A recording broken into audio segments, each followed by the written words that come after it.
저 같은 비과학자들이 뜻하지 않게 과학적 발견, 의미 있는 발견을 한 경우도 있을 거고. 아마추어 물리학이라는 얘기가 잘 쓰이지 않고 제 주변에는 제야 물리학자라고 하거든요. 후추 이런 거 먹으면 맵잖아요. 이 매운 이유가 아마 후추에 있는 어떤 그 작은 뾰족뾰족한 무언가가 내 혀를 찌르기 때문일 거라고 혼자 생각을 했어요. 이 사람이 이제 그래서 후추 물을 가서 자기가 만든 현미경으로 봤는데 물에 꼬물꼬물 이상한 것들이 움직이는 거예요. 누군데요, 그 사람이?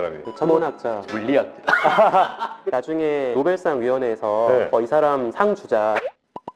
흥미로운 과학 이야기 더욱 재밌게 전해드리겠습니다. 과학을 보다 정용진입니다. 네, 저는 은하를 연구하는 천문학자 우주먼지 지웅배입니다. 네, 안녕하세요. 성균관대학교 물리학과 김범준입니다. 안녕하세요. 연세대학교 시스템생물학과 김흥빈입니다. 반갑습니다. 네, 저희 오늘 과학을 보다는요, 여러분의 많은 질문들 해결해드리는 시간도 먼저 갖도록 하겠습니다. 저희 네이버 카페에 보다 질문들이 계속해서 많이 올라오고 있는데 아주 재밌는 질문 하나 있어서 먼저 하나 해결하고 넘어가겠습니다. 자, 지금 그림을 보시면 공룡이 있습니다. 목이 굉장히 긴, 왜 이런 질문을 하셨는지 모르겠습니다만 넥타이를 메고 있고요. 한 공룡은 넥타이를 바로 얼굴 아래에 이렇게 넥타이를 맸고요. 또 한 공룡은 저 목 아래쪽에 넥타이를 했는데 어디에 넥타이 매는 게 맞냐고 지금 이분이 질문을 하셨습니다. 아마 목의 위치를 물어보시는 건가 싶긴 한데 과학자분들께서 과학적으로 분석해 주신다면 넥타이는 어디에 매는 게 맞습니까? 제가 지금 메고 있듯이 목과 어깨가 만나는 경계에 매는 게 맞다고 생각하기 때문에 네. 2번이 맞지 않을까 싶습니다. 2번이면 넥타이 매기가 좋습니다. 하여튼 2번 네. 너무 얼굴이랑 먼 것 같은 느낌인데 여튼 2번이라는 거죠. 네. 자, 우리 김범진 교수님은요? 만약에 공룡의 목을 엑스레이 사진으로 찍는다면 목뼈가 어디서 끝나는지를 알 수 있잖아요. 네. 당연히 2번에 지금 넥타이가 메어져 있는 곳이 목뼈가 끝나는 부분이거든요. 그러니까 우리도 넥타이를 거기다 매니까 해부학적인 구조로 보면 2번. 그런데 공룡이 여권을 만들어야 돼서 증명사진을 찍는다. 그때는 1번.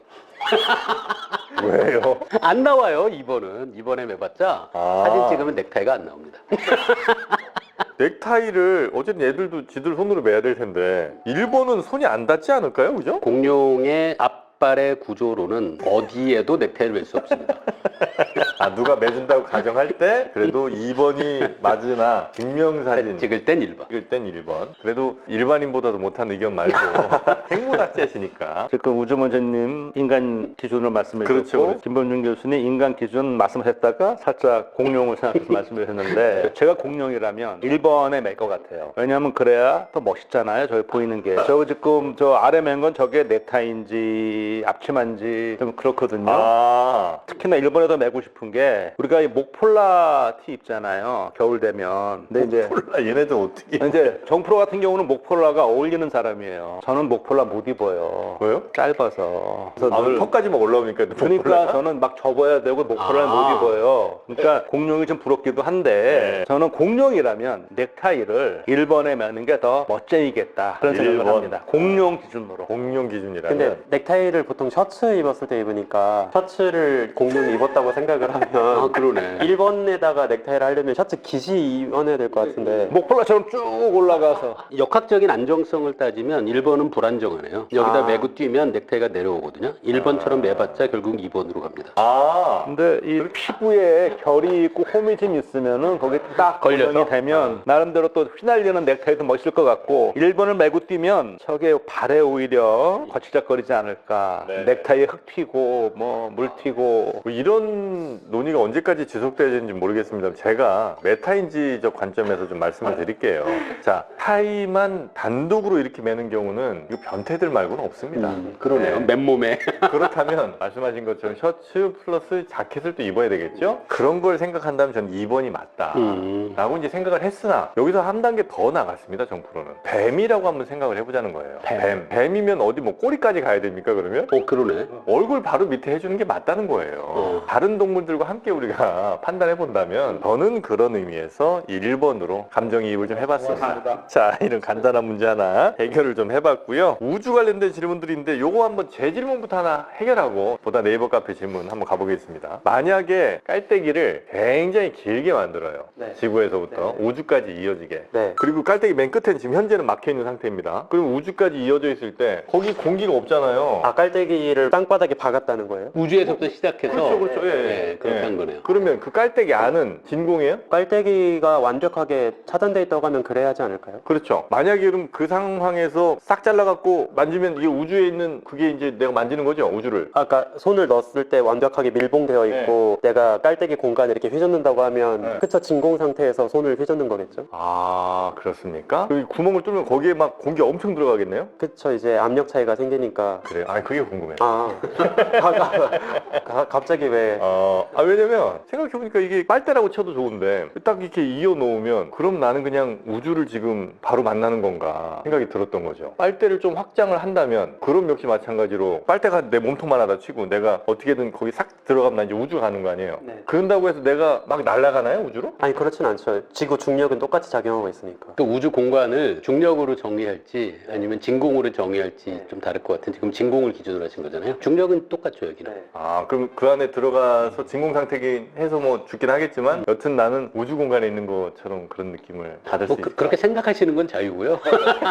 우주 공간에 있다고 하지 그냥 공기 저항이 없는 지구에 있다 이렇게 생각하면 될 것 같아요. 그 실제로 지구에서도 요즘에는 워낙에 실험 장비들이 좋아서 인공위성 같은 거 날리기 전에 커다란 진공 챔버 만들어 두고 이게 진공 상태를 버틸 수 있는지 이런 거 다 점검하거든요. 그러니까 그냥 그렇게 가짜로 만든 진공 챔버 안에 내가 들어가 있다 이렇게 생각하면 뭔가 이게 우주랑 연결돼 있으면 뭔가 네. 느낌이 좀 다를 것 같아서 그러나 그냥 진공인 거죠? 네네. 근데 되게 재밌는 생각이네요. 그럼 거기서 이렇게 하늘을 봐요. 그러면 완전 우주가 이렇게 까맣게 보이나? 그렇죠. 달에서 보는 거랑 차이가 없겠죠. 만약에 그 진공관에 내 들어가서 이렇게 우주를 보면 네, 물론 시야는 되게 좁겠지만 조그만한 구멍 너머로 보이는 우주는 아무 대기의 방해를 받지 않는 맑은 우주겠죠. 그걸 좀 이렇게 좀 넓혀 뭐 기술적으로 가능한지 모르겠습니다만 네. 그렇게 넓혀 놓으면 하늘을 보면 그냥 우주에서 내가 보는 것처럼 막 지구의 이런 대기나 이런 거 빛 산란 없이 그냥 깔끔한 우주를 보는 거네요. 그쵸? 망원경 같은 걸 설치할 생각들은 안 하시나?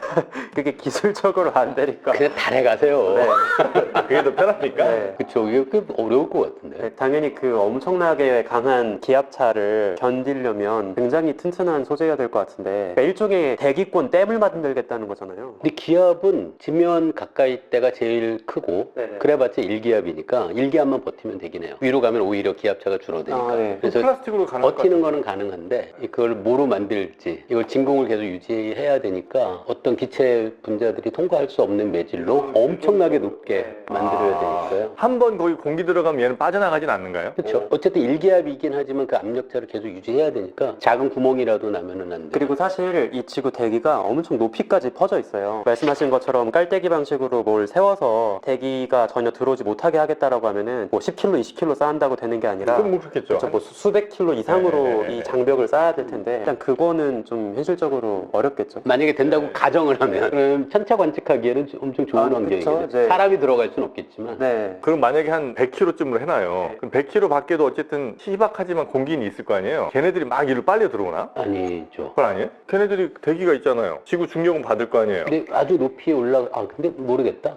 근데 아주 높이 올라간다고 생각하면 거기에 대기압이 안과 밖의 압력 차이가 거의 없거든요. 그래도 이 차이가 있기만 하면 들어오겠죠. 들어올 것 같아요. 들어온 다음엔 중력이 있으니까 아래로 내려오고. 네. 그러네. 그러면 진짜 완전히 아무런 대기가 없는 곳까지 높이 하지 않는다면 그러면 그 유지하기가 쉽지 않겠다. 사실 말씀하신 그 방법이 대기권까지는 아니지만 바다에서 다리 지을 때 쓰는 방법일 거예요. 네? 바다에서 두꺼운 다리 이렇게 지지대 세우잖아요. 근데 그거를 그냥 수중 건설을 하는 게 아니라 먼저 동그랗게 시멘트로 벽을 치고 그 다음에 물을 다 빼고 그러면은 그 기둥 속은 이제 물이 텅 비는 거예요. 그럼 거기에 들어가서 건설 노동자들이 지지대 더 받고 건설하고 해서 다시 시멘트 채우고 그렇게 다리 세우는 거거든요. 물론 수심은 그렇게 깊지 않은 곳에서 하니까 네. 가능은 하겠지만 대기권 정도는 어렵겠죠. 그러네. 그렇게 한다면 위에 물이 들어오면 어쨌든 물은 네, 네. 아래로 내려가겠죠. 바다 다리 교각을 그렇게 놓는 거예요. 네, 그렇게 넣는 공법이 있어요. 네, 다큐멘터리 제가 본 것 같아요. 알겠습니다. 거대 깔때기는 쉽지 않다. 자, 그리고 이런 질문도 있습니다. 인류가 우리 윤달이라고 하나요? 그죠? 4년에 한 번씩 돌아오는 2월 29일이 한 번씩 있잖아요. 네. 왜 2월만 29일을 그렇게 한 번씩 끼워넣나? 뭐 예를 들어 3월을 그렇게 바꿔도 되고 뭐 아니면 뭐 그냥 1월을 이렇게 해갖고 좀 알아채기 편하게 하든지 아니 12월쯤 뭐 모자랄 달 하나 만들 수도 있는데 왜 굳이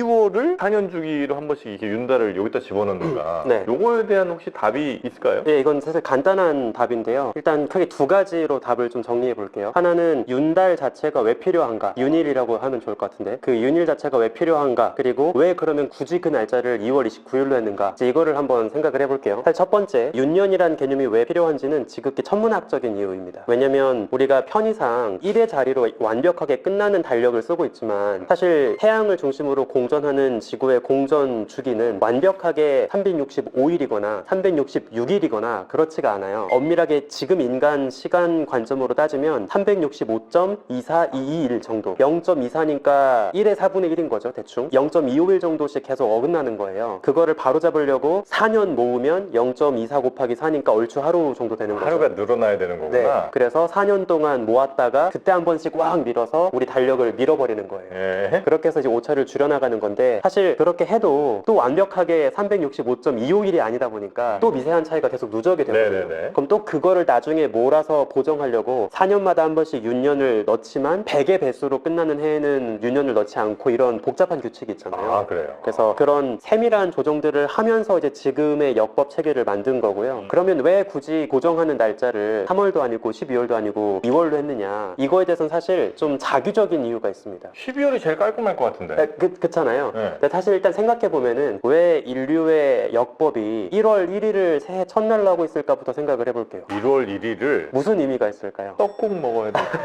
그거 이제 우리가 1월 1일을 의미를 부여해서 떡국을 먹는 거니까 네, 네. 천문학적으로 보면은 1월 1일은 아무 의미가 없습니다. 천문학적으로는 네, 예를 들면 1년 중에 태양이 제일 낮게 뜨는 동지도 아니고요. 그렇죠. 봄이 시작되는 춘분도 아니고, 그러니까 뭔가 천문학적으로는 아무 의미가 없어요. 이게 사실은 그냥 자규적으로 율리우스? 아, 율리우스? 네, 그 사람이 이제 자기가 기념하는 날짜를 좀 특별하게 하고 싶어서, 원래 그때가 11월이었을 거예요. 네. 그 당시 달력 네, 기준으로. 네, 네. 근데 이제 이거를 1월 1일로 정의하겠다라고 그냥 그때 정해버려서 이제 그때부터 어거지로 그게 1월 1일이 된 거거든요. 아, 그래서 율리우스력이라고 하는 거죠? 네네, 이걸? 맞아요. 그게 좀 재밌는 게, 그때 당시에 사람들이 역법을 막 만들면서 또 자기 멋대로 자기 이름 혹은 자기 선대 왕 이름 이런 거를 월에다가 새겨 넣어요. 율리우스 다음이 아마 아우구스투스인가 그럴 텐데, 아우구스투스가 이제 율리우스를 기념하기 위해서 7월을 율리우스에 따서 줄라이라고 불렀고요. 아, 자기는 또 그 다음 8월 달을 아우구스투스니까 어거스트라고 부른 거예요. 그리고 7월과 8월은 대장님의 달이니까 다른 달에서 하루씩 빼와서 30일보다 하루 많은 31일로 만듭니다. 몇 월을? 7월하고 8월. 아, 7월하고 8월은? 네, 이건 더 대단한 달이어야 하는 거예요. 근데 그걸 어디서 뜯어오냐면, 만만한 게 이제 2월이었어요. 왜냐면 그 당시에는 주로 기독교적인 행사들을 3월 춘분날 혹은 뭐 부활절 이럴 때 많이 했으니까 3월부터 모든 그 연례 행사가 시작이 됐거든요. 우리가 지금 생각하면 1년의 끝은 12월이지만 당시의 기준에서는 1년의 끝이 2월인 거예요. 사실 그게 맞죠. 학기도 뭐 3월에 네. 시작하기도 하고, 봄은 또 한 3, 4월 뭐 이쯤 시작하니까. 그래서 3월부터 올바르게 흘러가게 하려고 3월 직전인 2월 달에서 하루씩 뜯어와가지고 2월은 28일밖에 안 남은 거죠. 3월이 중요한 일 많으니까 네네. 중요한 날들 다 맞추고 나서 남는 날 언제야? 보니까 2월이네. 2월에 그냥 뭐 필요 없는 거 좀 빼고 뭐 이렇게 하다 보니까 네네. 28일밖에 안 되고 4년에 한 번 윤일 들어가는 것도 2월에 집어넣고. 네, 맞습니다. 1월하고 2월을 나중에 어거지로 끼워 넣다 보니까, 그래서 우리가 지금 쓰고 있는 월 이름이랑 실제 숫자 표현이랑 두 달씩 어긋나는 게 많아요. 아, 그래요? 예를 들면 대표적으로 10월이 옥토버잖아요. 네. 근데 옥토버가 원래는 8을 뜻하는 옥토에서 온 거거든요. 아, 옥토퍼스. 네, 문어 옥토퍼스잖아요. 네. 근데 8월이 아니라 10월이란 말이에요. 줄라이랑 어거스트 때문에 그렇게 된 거예요? 이제 앞에다가 1월, 2월을 끼워 넣으면서 아, 두 달씩 밀려나간 거죠. 그리고 12월, 디셈버인데 앞에 DEC로 시작하잖아요. 그게 10을 뜻하는 표현이거든요. 디케이드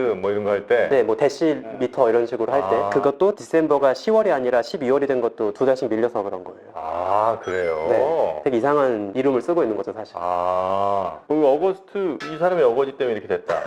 2달 땡긴 거는 율리우스 카이사르 때문에. 네. 아, 이 달력이 어떻게 만들어졌는지가 그 전에 과학을 보다에도 출연하셨던 이종모 원장님 네네네. 쓰신 달력과 권력이라는 책이 있는데요. 거기 굉장히 재밌게 잘 소개돼 있어요. 이 얘기도 거기서 저도 본 것 같아요. 하긴 시간 혹은 뭐 달력, 역법 이런 것이 옛날엔 뭐 최고 권력자들만 할 수 있는, 네. 그죠? 뭐 그런 거였으니까. 그래서 역법을 뭐 단독으로 우리가 쓰느냐 갖고도 막 내부에서도 막 반발도 많았고, 이거 중국 거를 그대로 써야 된다 뭐 이런 것도 좀 있었는데, 네. 그건 이제 영화 천문에 보면 좀 나와요.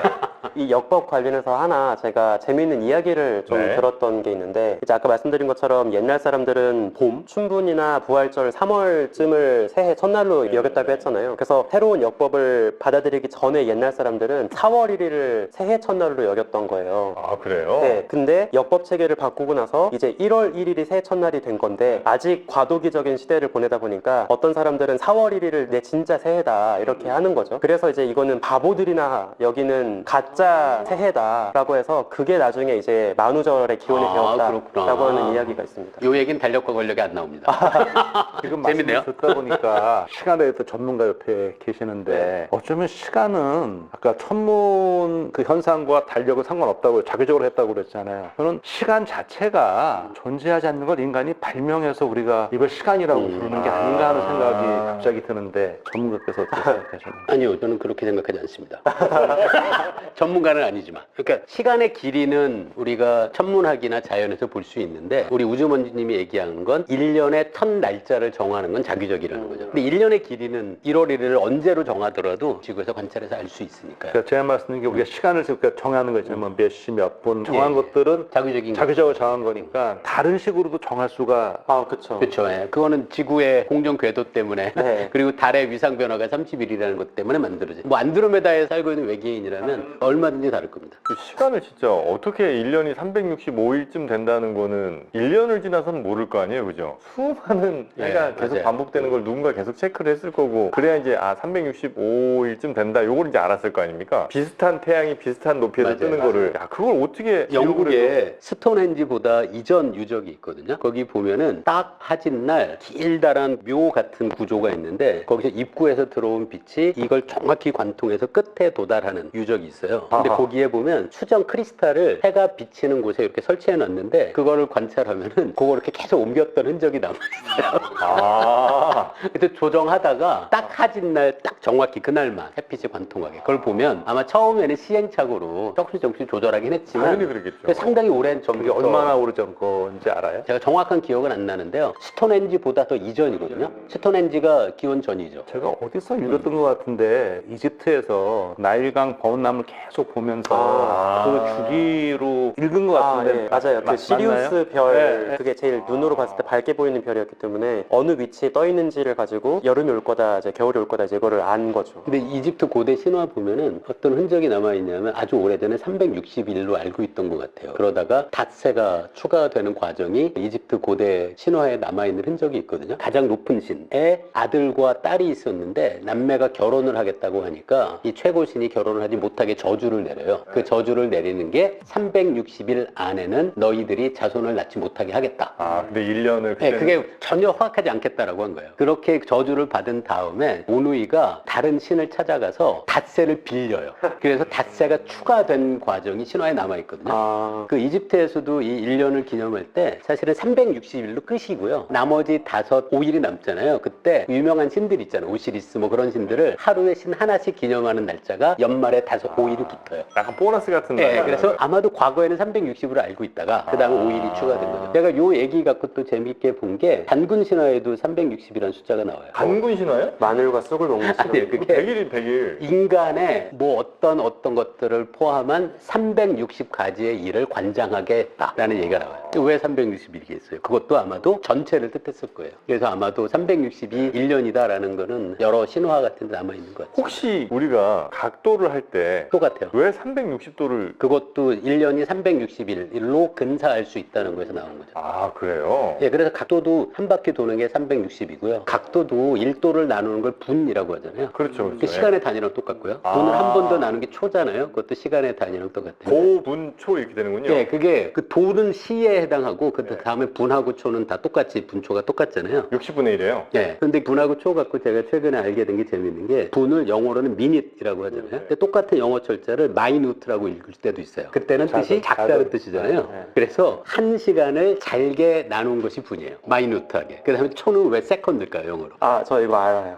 초는 왜 세컨드냐고요? 초는 분 다음이라 세컨드인가? 2번 나눴던 데 2번. 아 그래요? 두 번째로 나눴어요. 한 시간을 잘게 나눈 게 분이고 한 번 더 나눈 게 초란 뜻이에요. 저도 몰랐다가 얼마 전에 알았어요. 저는. 아 이게 그거구나. 1초를 영어로는 세컨드라고 하고 세컨드가 두 번째라는 뜻도 있는 이유가 이런 거예요. 네네네. 재밌네요. 그거. 좋은 거 배웠네. 하나하나 우리가 그냥 흔히 쓰는 단어에도 이렇게 또 역사와 재밌는 이야기들 숨어 있습니다. 이 과학을 보다가 아니고서야 어떻게 이런 얘기들이 또 여러분께 들어갈 수 있었을까요? 다른 것도 있다고요? 아닙니다. 과학을 보시면 더 재밌게 보실 수 있는 거 아시지요? 네. 자, 그러면 오늘은요, 저 같은 비과학자들이 뜻하지 않게 과학적 발견, 의미 있는 발견을 한 경우도 있을 거고, 혹은 우리는 잘 모르지만 굉장히 중요한 발명을 혹은 발견을 한 사람들이 어찌 보면 조금 억울한 본인 입장에서는 그런 경우도 좀 있었을 것 같은데, 생물학 분야에서도 이런 분들이 굉장히 많지 않겠습니까? 있죠. 어떤 분들 혹시 생각나시는 분들이 있을까요? 우선 아마추어 과학과는 관계가 없는, 물론 그 당시엔 과학이라는 게 있지 않았지만 어쨌든 네, 이런 이 학문과는 관계없는 게 전 미생물학 전공이잖아요. 네. 미생물학의 아버지라고 말하는 안톤 판 레이웬호크, 그 사람은 네덜란드의 토목상이었거든요. 이 사람이 옷감 장사를 하니까 항상 이 돋보기를 잘 보고 그랬는데 렌즈 깎는 기술도 굉장히 뛰어났고, 근데 이 양반이 궁금했던 거는 후추 이런 거 먹으면 맵잖아요. 이 매운 이유가 아마 후추에 있는 그 작은 뾰족뾰족한 무언가가 내 혀를 찌르기 때문일 거라고 혼자 생각을 했어요. 사실 그건 정확한 것이, 사실 매운 건 맛이 아니거든요. 매운 건 고통이거든요. 이 사람이 이제 그래서 후추 물을 가서 자기가 만든 현미경으로 봤는데 당연히 뾰족뾰족한 건 안 보이고 물에 꼬물꼬물 이상한 것들이 움직이는 거예요. 그래서 움직이니까 애니멀. 근데 동물은 있으니까 작다라는 전미사 큐를 붙여갖고 애니멀 큐이라고 했어요. 애니멀 큐? 애니멀 큐. 우리말로 번역하면 미세동물 뭐 이 정도 번역할 수 있을 텐데요. 그게 미생물이에요? 미생물을 처음 본 거예요. 그 사람이 근데 후추물만 본 게 아니고 너무 신기해서 뭐 빗물, 침, 대변 온통 걸 다 봤는데 모든 곳에 다 그런 게 있더라. 그래서 그 그림을 그려가지고 편지를 보내요. 영국의 로얄 소사이어티 왕립 학회로 1673년부터 편지를 보내는데 이분이 장수했어요. 91세까지 살았고요. 평생 한 400개의 현미경을 자기가 만들었고 200통의 편지를 보냈어요. 그 당시에 누가 있었냐면은 로버트 후크, 보일, 후크가 보일의 조교처럼 하고 그랬잖아요. 그런 사람들이 있을 텐데 현미경을 먼저 만든 사람은 로버트 후크고, 처음에는 편지가 오니까 영국에서 왕립학회에서 신경을 안 썼죠. 왜냐하면 일반인이 보낸 건데. 근데 계속 보내니까 확인 한번 해봐라. 그래서 로버트 후크가 가서 확인을 해요. 맞아요. 그래서 이 사람을 왕립학회 정회원으로 받아들여서 회원이 됐어요. 그래서 저는 일반인인데도 열정으로 정말 그 당시에 기라성 같은 과학자들과 어깨를 나란히 한 위치에 올라갔다는 점이 있죠. 대단한 분이죠. 네. 근데 처음에 그 미생물 봤을 때 얼마나 신기했을까? 약간 겁났을 수도 있을 것 같아요. 이분이 네덜란드 델프트 출신이거든요. 네덜란드에서 가장 큰 델프트 공대가 거기에 있고요. 이케아 본사도 거기에 있는데 거기에 유명한 사람이 또 한 명 있어요. 쥔즈 귀걸이 소녀를 그린 화가 헤르미어가 거기 출신이거든요. 근데 둘이 동갑이에요. 친구예요, 실제로. 근데 이 그림을 그린 게 지금 봐도 너무 잘 그렸어요. 이 현미경 보고. 근데 추정컨대 이 그림을 자기가 다 그린 게 아니고 레이언호는 돈이 꽤 있었기 때문에 그 당시에 헤르미어를 비롯해서 화가들의 도움을 받아서 아마 그림을 그렸을 거다라고 추정을 하고, 혼자 생각해 볼 때 야, 이미 그 당시에 융합 연구를 했구나. 화가와도 이제 교류가 있었고 서로 아마 뭔가를 좀 도와줬을 가능성도 그 증거가 작품에도 남아 있어요. 페르미가 그린 그림은 주로 쥔즈 귀고리 소녀, 뭐 우유 따르는 여인, 레이스를 뜨는 여인, 저 여성이 많거든요. 일상생활에서. 근데 딱 남자가 나오는 게 두 점 있어요. 네. 천문학자하고 지리학자 딱 두 점이 있는데 그게 모델이 누군지는 몰라요. 근데 보면은 동일 인물인 거는 다 동의를 해요. 아, 천문학자랑 지리학자 다른 영역에 있는 근데 같다. 저 누구냐? 한쪽에서는 아마 그 당시에 뉴턴을 생각하고 그랬을 거다라고 있는데 한쪽에서는 아니다. 저게 친구인 레이언훅이다 라고 하는데 정확히 알 수 없지만 저는 레이언훅에 한 표를 행사하고 싶습니다. 그렇습니까? 네. 멋진 과학에 대한 열정으로 왕립학회까지 진출한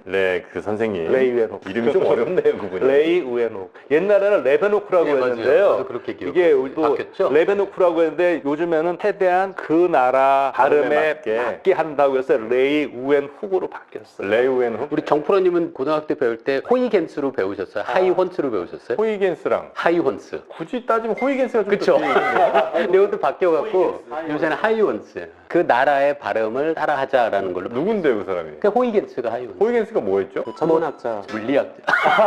그 타이탄을 발견하기도 네, 했고 네. 물리학 쪽에서 업적이 많은. 아, 토성의 위성을 발견했지. 고리도 발견하고. 되게 돈 많은 하이혼스라고 사람이었어요. 하죠. 그랬던 것 같아요. 꽤 유복한. 율법한 집. 자, 일단 그 네덜란드에 레이 우엔훅. 저희가 익숙하기엔 레베노프. 레베노크. 예전에 그 호프집 이름도 레베노프 있었던 것 같은데. 레벤 호프. 그죠? 아, 있었어요, 그 레베노프. 있었어요. 레벤 호프 있었어요. 예. 그러면 혹시 천문학 쪽에도 이런 분들이 당연히 계시겠죠? 네, 많이 있습니다. 사실 이거는 제 개인적인 생각인데 천문학 분야가 특히 과학자들이 20세기 들어와서 잘 알려지지 않은 과학자들이 꽤 많은 것 같아요. 왜냐면 아무래도 꽤 최근까지도 천문학은 조금 과학 분야들 중에서도 그냥 몸이 고생하고 머리를 잘 쓰지 않는, 거칠게 말하면 저급한 과학, 로우 스테이트 워크로 좀 여겨진 측면이 있거든요. 그래요? 왜? 그래서 별로 이제 수학이나 물리학에 비해서 그다지 고풍스럽지 못한 학문으로 좀 여겨진 측면이 있다 보니까 오히려 역설적으로 그렇기 때문에 뭐 여성 과학자들의 진입도 더 쉬웠고 그런 역사적인 측면이 좀 있어요. 어찌 보면 좀 허들이 낮았다고도 볼 수 있겠죠. 그러니까 그 전통 뭐 물리학, 수학 이쪽에서는 아유 쟤네들은 맨날 그저 망원경 쳐다보고 있어야지 뭐 우리처럼 뭐 복잡한 계산하나 뭐 이런 그쵸. 생각을 한다는 좀 거군요. 노동 집약적인 과학으로 생각한 측면이 있었기 때문에 몸이 고생하는 그런 과학 이렇게 좀 생각했던 측면이 있거든요. 그래서 큰 변화가 있었던 사건이 이제 1900년인데 정확하게 1900년 이때 하버드 천문대에서 에드워드 피커링이라는 천문학자가 있었어요. 이 사람이 하버드 천문대에서 관측을 총괄하는 천문대장이었는데 하버드 천문학자들이 뭘 고민하냐면 그동안엔 주로 관측을 유럽이나 미국에서 했단 말이에요. 그럼 북반구 하늘만 볼 수밖에 없잖아요. 그럼 우리는 지금 우주의 절반만 보고 있다. 남반구에도 천문대를 지어서 남반구 우주도 관측을 하자. 그렇게 해서 이제 페루에다가 천문대를 짓습니다. 그래서 페루 천문대에서 천문학자들이 관측을 하고 그거를 배에다가 실어서 보스톤으로 이제 옮겨오고 그걸 이제 분석을 하게 되는 거죠. 당시에는 우리가 지금은 디지털 카메라랑 똑같이 CCD라고 하는 반도체를 써가지고 이거를 바로바로 디지털 이미지로 관측을 하지만 그때 이제 그런 기술은 없었고요. 그때는 화학적인 방식으로 사진을 찍었어요. 유리 건판이라고 보통 불렀는데 투명한 유리판에 빛을 받으면 색이 검게 그르는 화학 용액을 발라요. 그리고 그거를 필름처럼 망원경 뒤에다가 꽂습니다. 그러면 이제 그걸로 망원경으로 별을 보면 별빛이 닿는 부분은 색이 검게 그르겠죠. 별빛이 닿지 않는 까만 우주 영역은 유리가 그냥 그대로 투명하게 있을 거예요. 그래서 사진 딱 그 유리 건판을 뜯어내면 색이 반전된 사진처럼 보일 거예요. 밝은 데가 검게 보이고 어두운 데가 하얗게 보이고 그런 유리 건판으로 이제 분석을 하게 되는데 이걸 어떻게 분석했는지 아세요? 분석을 뭐 일일이 다 좀 세봤나? 맞아요. 그러니까 일단 처음에 보스턴으로 이제 남반구 천문학자들이 왕창 찍은 유리판들이 배에 실려서 옵니다. 먼저 뭘 해야 되냐면 이 유리판이 어디 하늘을 찍었는지를 알아야 돼요. 그렇지. 사진에 찍혀있는 이 별이 어떤 별인지를 확인을 해야 됩니다. 그래서 뭘 하냐면 옆에다가 크게 별자리 지도가 있어요. 성도라고 하죠. 그거를 펼쳐놓고 이리 돌리고 저리 돌리면서 이 유리 조각이 일단 어디를 찍은 건지를 끼워 맞추게 하는 거예요. 그래서 이 별이 이 별이구나 해가지고 딱 이제 알아내면 1단계가 끝납니다. 그래서 대충 좌표를 써놓은 다음에 보석상처럼 조그만한 렌즈를 유리판에다가 갖다 대가지고 그 유리판에 찍혀있는 각각 곰팡이 같은 얼룩들 있잖아요. 그 얼룩들의 사이즈를 재요. 밝은 별은 크게 찍혀있을 거고 어두운 별은 점이 작게 찍혔을 테니까 그 사이즈를 재는 거죠. 그럼 그 사이즈를 보고 이 별은 밝기가 이 정도 이런 식으로 하나하나 옮기는 거예요. 와, 지금 와 할 정도로 정말 고된 노동이잖아요. 근데 이제 문제가 뭐냐면 초반에는 천문 관측 데이터가 별로 없었기 때문에 몇 안 되는 천문학자 인력으로 충분히 데이터를 분석할 수가 있었는데 1900년대가 되면서 너무 많은 데이터가 쌓이는 거예요. 근데 문제가 천문학자를 더 고용하자니 하버드 천문대 예산이 부족했던 거죠. 그래서 피커링이 어떤 꼼수를 떠올리냐면 막 고민을 하다가 집에 갔는데 자기 집에서 일하고 있는 가정부가 있는 거예요. 윌리엄이나 플레밍이라고 하는 영국 출신의 이제 가정부였는데 플레밍을 딱 보고 그러게 생각해보니까 유리판에 얼룩 사이즈 재는 건 미적분 몰라도 할 수 있지 않을까? 그냥 충분히 연습만 시키면 단순 노동이니까 굳이 어려운 수학과 물리학을 몰라도 가정부 정도만 훈련시키면 할 수 있지 않을까? 라고 생각을 한 거죠. 그래서 당시에는 특히나 이제 여성들의 임금이 되게 쌌기 때문에 그거를 생각해서 적은 임금으로 사람들을 일을 시킬 수 있겠다라고 생각을 한 거예요. 그렇게 이제 플레밍을 훈련을 시키고 직접 일을 시켜보니까 되게 잘했어요. 그때부터 이거 희망이 보인다 해서 대학을 갓 졸업한 여학생들을 대거 고용을 하게 되고요. 그 여학생들이 피커링의 연구실에 바글바글 모여서 유리판을 다 분석하고 앉아있는 거예요. 그때 피커링 연구실에 고용되었던 계산 노동자죠. 그 사람들을 이제 뭐라고 불렀냐면 계산하는 사람이라고 해서 컴퓨터라고 불렀어요. 그래서 컴퓨터. 네.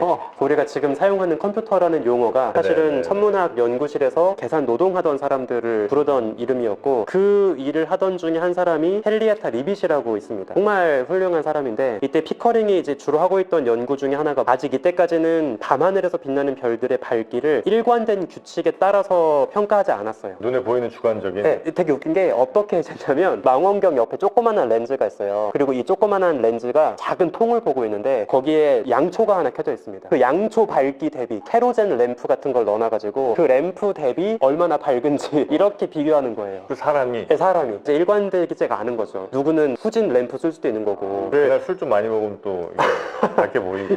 그쵸. 그래서 하늘에 있는 유명한 특정한 별을 기준으로 이걸 좀 표준화를 해야겠다. 그렇게 생각을 해서 북극성이라던가 베가라던가 이런 밝은 별들을 가지고 이제 쭉 표준화를 하는데 가끔씩 이상한 별들이 있었습니다. 보통 대부분의 별들은 밝기가 항상 일정했거든요. 오늘 보나 내일 보나 같은 밝기였어요. 그렇겠죠. 근데 가끔씩 어떤 별들은 언제 보는지에 따라서 밝기가 어두워지기도 하고 밝아지기도 하는 거예요. 그럼 그런 별들은 얘가 진짜 밝기가 뭔지 표준화하기가 어렵잖아요. 네. 리빗이랑 같이 이 밝기가 이상하게 요동치는 별들을 좀 골라내보자. 얘네가 왜 그런지 어떤 특징을 갖고 있는지 좀 연구해보자. 그래서 이런 밝기가 변하는 별들을 변광성이라고 하는데 여기서 또 퀴즈. 변광성을 당시에는 어떻게 구분했을까요? 이 유리판을 보고 이날 찍힌 별이랑 이날 찍힌 별이랑 밝기가 달라졌는지를 확인을 해야 밝기가 안 변하는 별인지 변광성인지 알 수 있을 거 아니에요. 변광성을 찾는 그나마 쉬운 방법. 유리판 두 개를 겹쳐봐요. 오, 맞아요.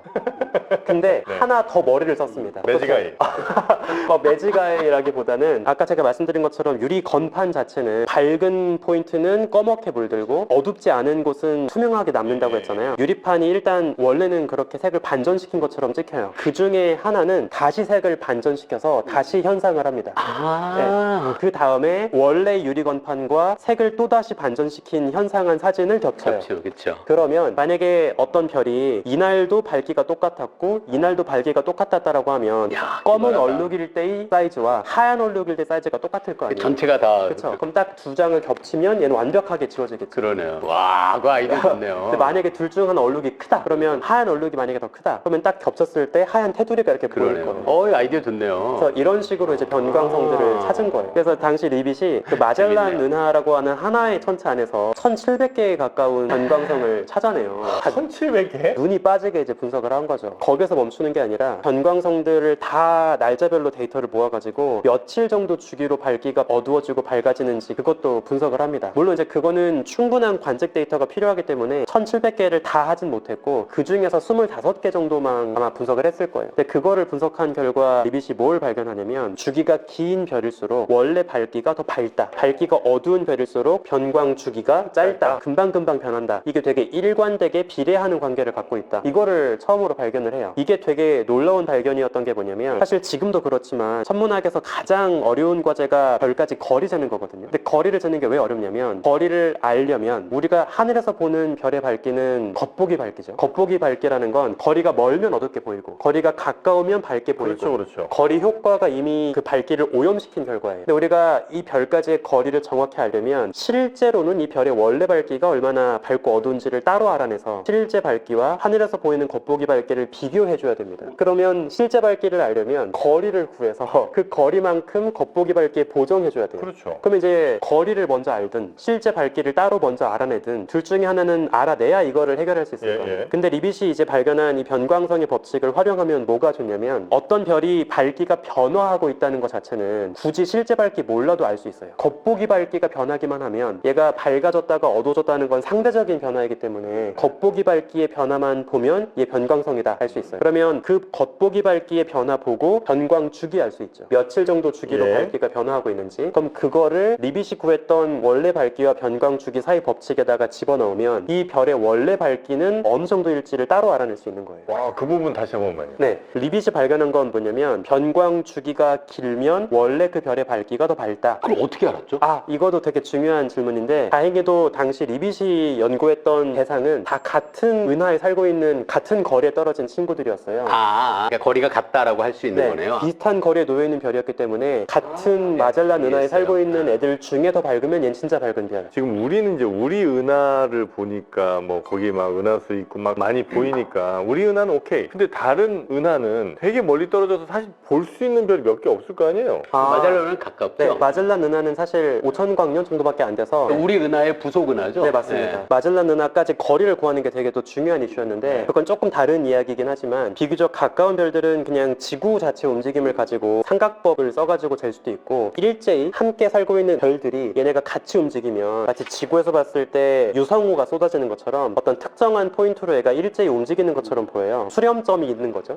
마젤란 은하는 네네. 그래서 태양 자체 움직임 가지고 기하학적으로 사용을 하면 마젤란까지 정도는 그 당시에도 거리는 알 수 있었어요. 그래서 다행히 헨리에타 리빗이 쟀던 각 별들까지 절대 밝기랑 변광 주기 비교해가지고 이제 일관된 법칙을 쓸 수 있었던 거고 그래서 천문학에서 이런 애들을 뭐라고 하냐면 거리를 몰라도 원래 밝기를 어떤 물리학적인 성질로 따로 구할 구할 수 있어서 실제 밝기를 따로 알아낼 수 있는 천체, 즉 원래 밝기를 우리가 알 수 있는 촛불이다라고 해서 이걸 표준 촛불이라고 합니다. 표준 촛불. 네, 스탠다드 캔들이라고 불러요. 만약에 거리를 모르는 먼 천체에서 표준 촛불로 쓸 수 있는 천체를 확인했다. 이 녀석의 밝기는 확실하게 우리가 알고 있기 때문에 얘까지의 거리가 실제로 얼마나 멀고 가까운지를 편하게 알 수 있는 거죠. 지금도 그 표준 촛불이라는 단어를 써요? 네, 지금도 쓰고 있습니다. 그 마젤란 은하라는 게 우리가 지금 보면 꽤 별 몇 개 이런 게 막 보여요? 아, 네. 마젤란 은하는 남반구에서 가면은 충분히 눈으로도 볼 수 있습니다. 아, 저게 마젤란 은하구나. 요 느낌 우리가 육안으로도 볼 수 있을 정도예요. 네, 네. 몇 년도에 그 연구를 하신 거예요? 1900년대 초반에 이런 연구들을 했거든요. 횟수가 조금 헷갈리는데 리빗이 이 논문 발표했던 게 아마 1910년쯤이었을 거예요. 근데 이제 그분은 그러면 천문학 관련 상 좀 받으셨어요? 아, 이게 참 안타까운 건데 사실 리빗이 어렸을 때부터 좀 몸이 아팠어요. 50살 정도쯤 되었을 때 일찍 세상을 떠나거든요. 그때부터 이미 청력도 잃었고 눈도 점점 안 좋아졌고 사실 피커링하고 연구할 때에도 항상 연구실에 상주했던 게 아니라 고향집에 있는 동안에도 우편으로 번판을 보내서 데이터 처리하고 이런 식으로 편지 주고받으면서 분석을 했었어요. 그렇게 보시니까 눈이 안 좋아지죠. 아, 마음이 좀 아프다 이거는. 그쵸. 실제로 리빗도 몸이 안 좋아지는 게 천문 연구 때문이다 이런 식의 편지를 주고받기도 아, 그래요? 해요. 네네. 이게 좀 안타까운 일이기도 한데 나중에 노벨상 위원회에서 네. 우주의 스케일, 거리를 잴 수 있는 초석을 다진 위대한 발견을 한 천문학자니까 이 사람 상 주자 수소문을 합니다. 리빗 지금 뭐 하고 있냐. 근데 이미 그때는 리빗이 세상을 떠난 지 2년이 지난 후였어요. 뭐 상을 줄 수는 없는 그런 시점이었어요. 노벨상은 살아있는 사람한테만 주죠. 네, 맞습니다. 너무 아쉽다. 저도 몰랐는데 마침 우리나라 국립극단에서 리빗의 이야기를 다룬 연극을 올린대요. 네. 사실 이게 원래 외국에 원작이 있는 연극이거든요. 사일런트 스카이라고 저도 너무 보고 싶었는데 우리나라에서는 하질 않으니까 볼 수가 없었던 작품이었거든요. 근데 올해 11월에서 12월 사이에 명동에 있는 극장에서 국립극단이 이거를 올린다고 하더라고요. 아, 그래요? 네, 그래서 사일런트 스카이가 있으니까 한번 보셔도 좋을 것 같습니다. 제가 이 소식을 어떻게 알았냐면 국립극단 담당자분께서 관객분들한테 리빗에 대한 강연을 조금 같이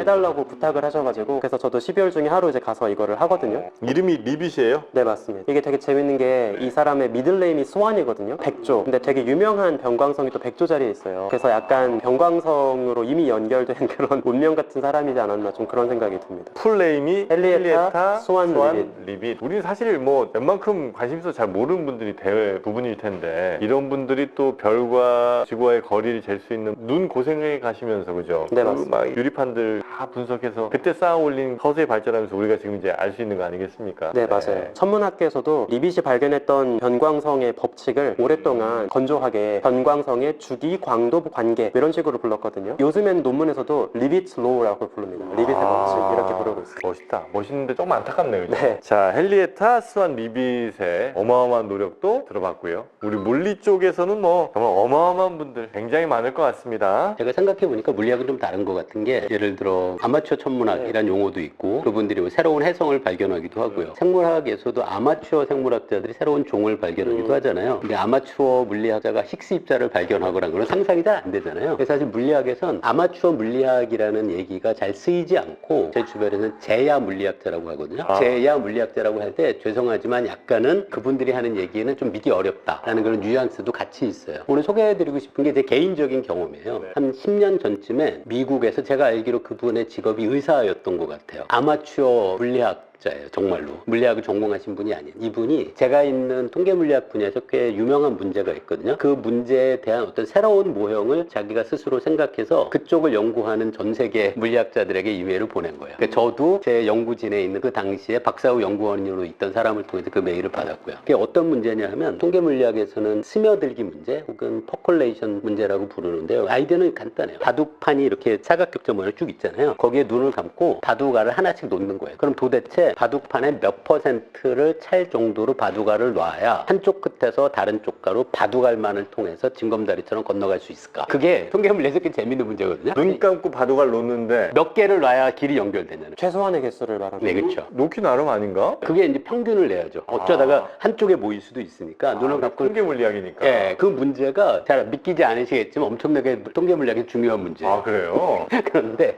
이 아마추어 이 물리학자분이 새로운 문제를 만들어낸 거예요. 이 문제가 뭐냐면 사실 아이디어는 간단한데요. 레고 블락을 쌓으면 어디는 높고 어디는 낮을 거예요. 레고 블락 눈을 감고 쌓았다고 쳐보세요. 거기다가 물을 따르자는 거예요. 그러면 수면이 얼마 올라가지 않았을 때는 군데군데 호수만 있잖아요. 그러니까 물이 충분히 많아지면 그 전체가 연결돼서 바다가 되겠죠. 그럼 도대체 바다가 언제 되느냐라는 문제로 이분이 그걸 생각한 거예요. 바다가 언제 되냐는 거는 내가 쌓았던 블록이 다 잠기는 순간? 그렇죠. 그러니까 다 잠기는 건 아니고요. 한쪽 끝에서 반대쪽 끝까지 배를 타고 갈 수 있느냐. 물이 조금밖에 없을 때는 호수밖에 없잖아요. 이런 문제를 이분이 새로 만든 거예요. 그 전에 없던 문제. 아, 그게 중요한 문제예요? 그 이쪽 분야에서 꽤 중요했어요. 네. 잘 안 믿기시죠?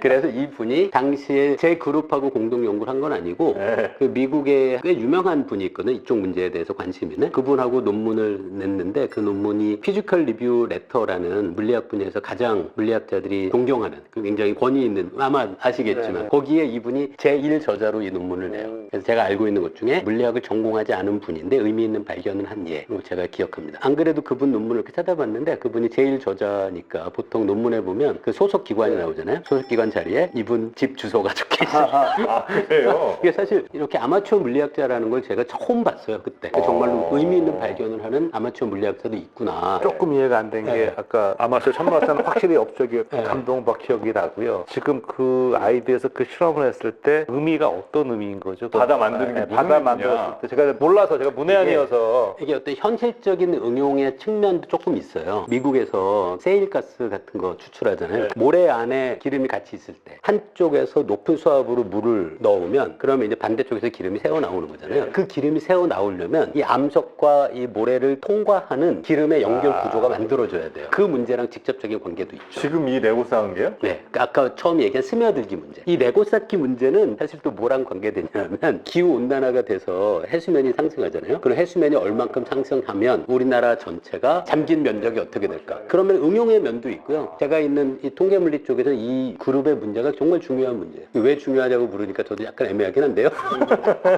현실에도 적용 가능성이 있고 이론적으로 굉장히 사람들이 흥미있게 생각하는 문제. 이걸 아마추어 물리학자가 연구했다는 게 굉장히 흥미롭죠.